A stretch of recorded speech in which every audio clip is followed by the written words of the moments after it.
My name is Emily. I turned 32 last spring in a quiet apartment overlooking the Puget Sound in Seattle. The kind of place with big windows that let in too much gray light on rainy days, but I liked it that way. It matched the calm I'd finally earned. This isn't a story about sudden explosions or dramatic confrontations. It's about the slow, deliberate kind of revenge that builds over years. The kind where you don't lift a finger to hurt someone, you just position yourself so the universe does the work for you. It's USA style through and through. Corporate ladders, toxic bosses, HR emails, stock options, and that peculiar American dream of turning betrayal into a seven-figure exit. It started in 2015. I was 23, fresh out of UW with a computer science degree and a mountain of student loans. Tech was booming again, post-recession, pre-pandemic gold rush. I landed a junior product manager role at Apex Dynamics, a mid-sized SaaS company in Bellevue. They made workflow software for mid-market businesses. Boring on paper, but the pay was $85K base plus bonus, and the office had free LaCroix and ping pong tables. I felt like I'd made it. My boss was Victoria Hale, 41, sharp suits, sharper tongue. Everyone called her Vicky to her face and the viper behind her back. She had a reputation for building people up just enough to make them loyal, then tearing them down when they started shining too bright. I didn't know that yet. In my first review, she told me I had real potential, but needed to tone down the enthusiasm. I laughed it off. Classic feedback, right? I worked harder. Late nights debugging launches, weekend Slack messages answering client fires. Within 18 months, I'd led 2 major feature rollouts that increased user retention by 22%. My bonus doubled. Victoria praised me publicly in all-hands meetings. "Emily is the future of this team," she'd say, smiling that thin, practiced smile. Then came the pivot. In 2018, Apex got acquired by a larger player, Vanguard Tech, for $420 million. Stock options vested early for key contributors. Mine were worth about $180,000 on paper if I stayed through the integration. Victoria's package was rumored to be north of $4 million. She got promoted to VP of Product. I got reassigned. She called me into her new corner office with the view of Lake Washington.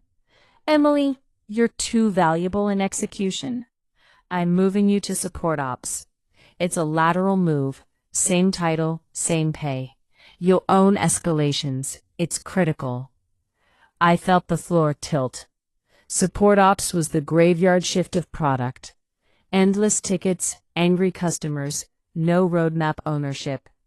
It was a demotion dressed as opportunity. "Why?" I asked quietly. She leaned back. "You're great at details, but you lack strategic vision. This will round you out." I knew it was bullshit. I'd just presented our Q3 roadmap to the new exec team. They'd loved it. Victoria had sat silent, then later claimed credit in the follow-up email chain. I didn't cry. I nodded, thanked her, and walked out. That night, I updated my LinkedIn to open to work, privately, and started applying elsewhere. But the market was cooling. Tech layoffs were starting to whisper. I stayed. For 2 more years. During those years, Victoria's behavior escalated. She took my ideas in meetings and presented them as hers. When I pushed back privately, she gaslit me. "Emily, you're being sensitive. This is how teams collaborate." She assigned me impossible deadlines, then used the misses in my performance reviews. My bonuses shrank. My confidence eroded. I started doubting my own work. The breaking point came in early 2020, right as COVID hit. Apex was scrambling for remote tools. I proposed integrating a popular no-code platform we'd been piloting, something that could save engineering months of dev time. Victoria shot it down in a one-on-one. Too risky. We're not ready for that.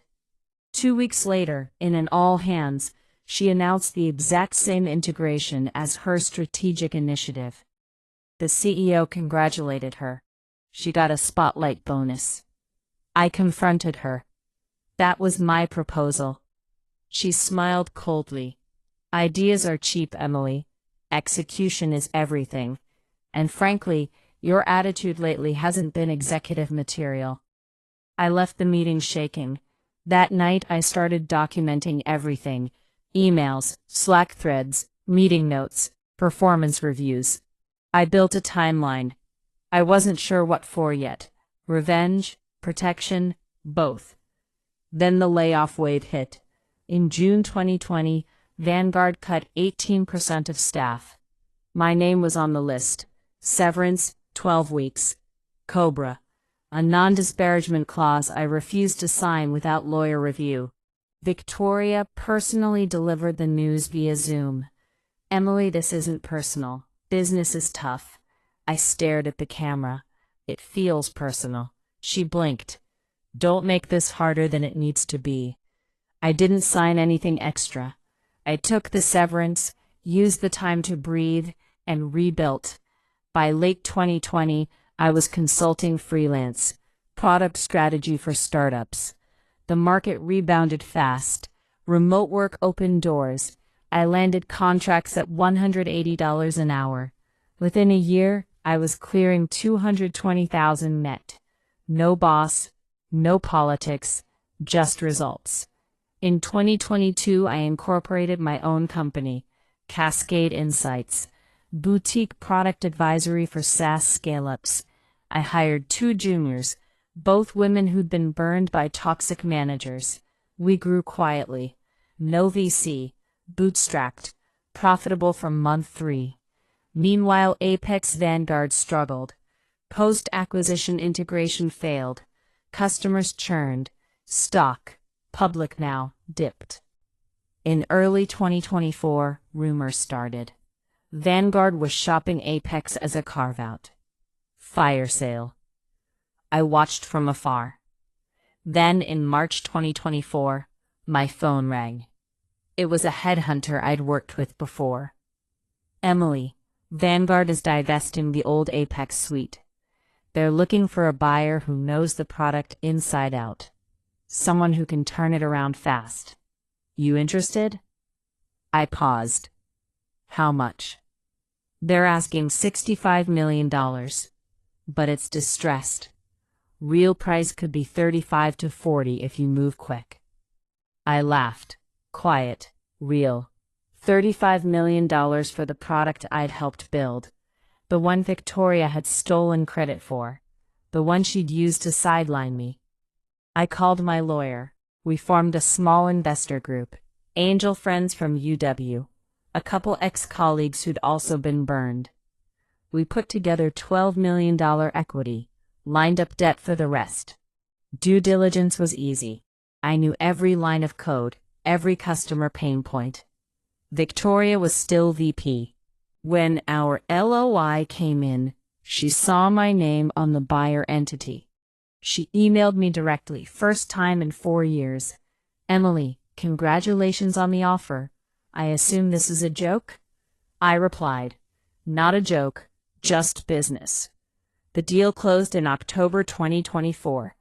$38 million. We renamed it Cascade Core. I brought back the features she'd killed. Within 6 months, ARR doubled. Customers returned. The product she'd tried to bury became the foundation of my company. Victoria? She was let go in the transition. Redundant role, the press release said. I heard through the grapevine she landed at a smaller firm. Half the title, half the pay.